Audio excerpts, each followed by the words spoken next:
In South Africa, South Africa's embattled public protector has hit back at allegations of her not being fit to hold office, saying she was suspended because she trampled on some political, in quotes, toes. Advocate Busiswe Mkhwebane is in the middle of a Section 194 parliamentary inquiry into her fitness to hold office.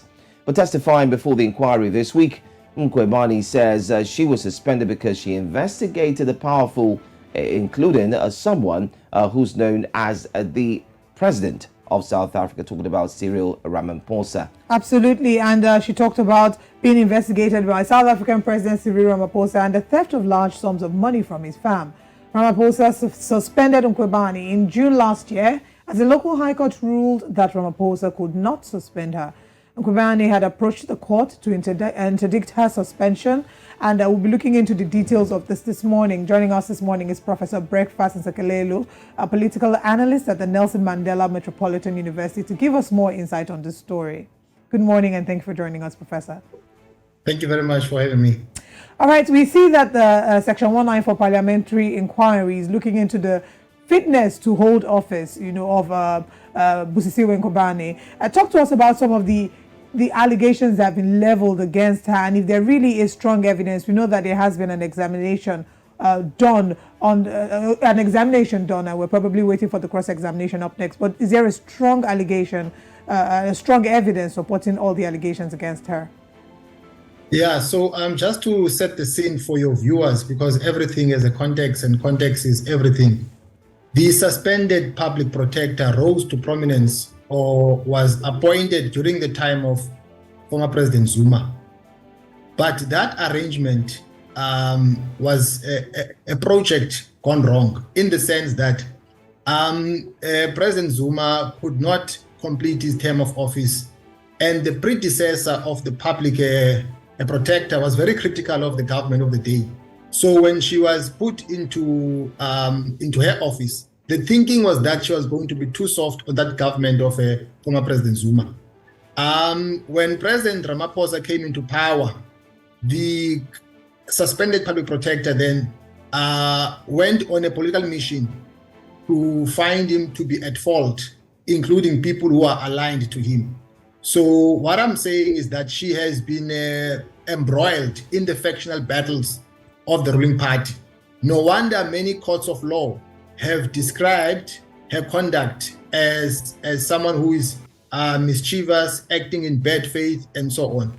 But at the same time, I must also be fair and square to her, because President Ramaphosa also played some politics, because he suspended her when he was being investigated, when there was an allegation made against him, and then the suspended public protector was about to institute an investigation. Then President Ramaphosa suspended her. So it could have been better if President Ramaphosa had suspended her before the issue of Phala broke into the public discourse.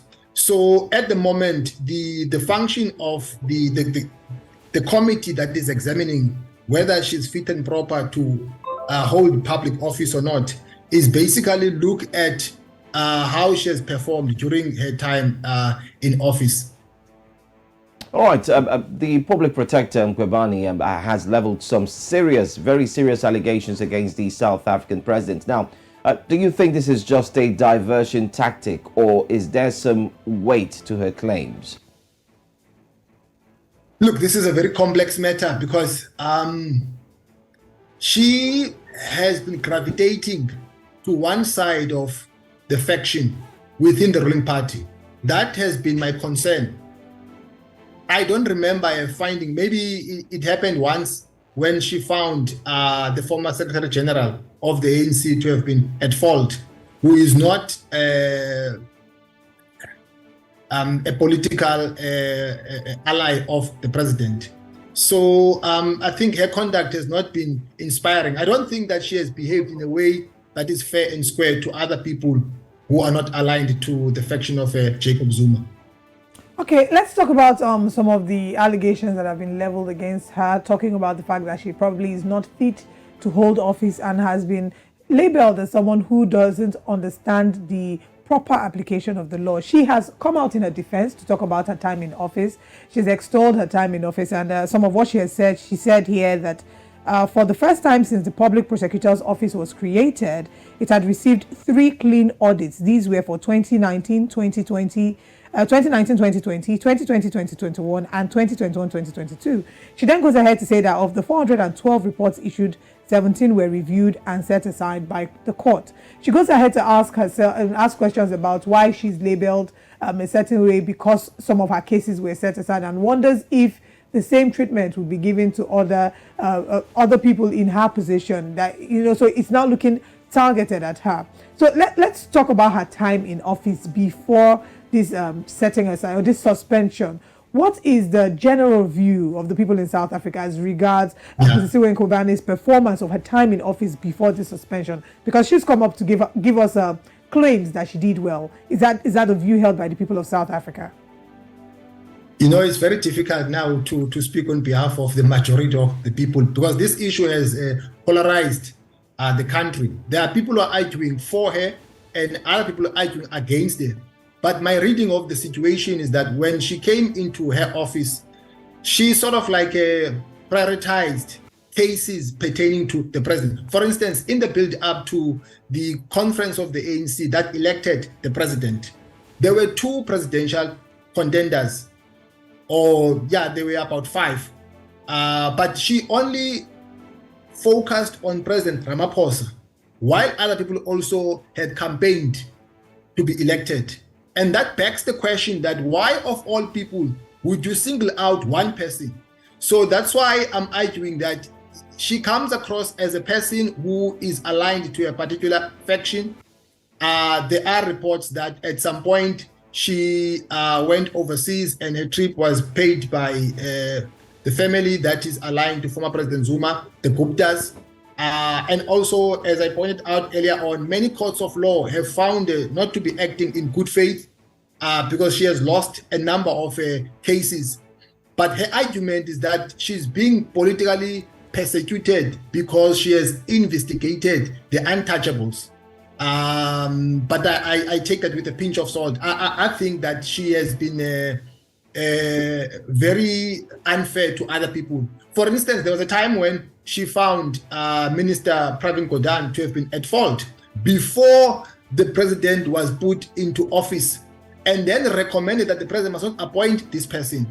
So some of her findings, they come across to be very political in nature. Very political, you said, and you also talked about the untouchables in your comments as well. But let's also quickly wrap things up. And also, Olive, you have one more question? Yeah, I just want to find out, what the next steps are. We are probably expecting that there will be some form of cross-examination. And what are the next steps going forward? Yeah, so the Constitution of the Republic of South Africa, Act 108 of 1996, does make a provision for the suspension of the public protector. I think that must be noted.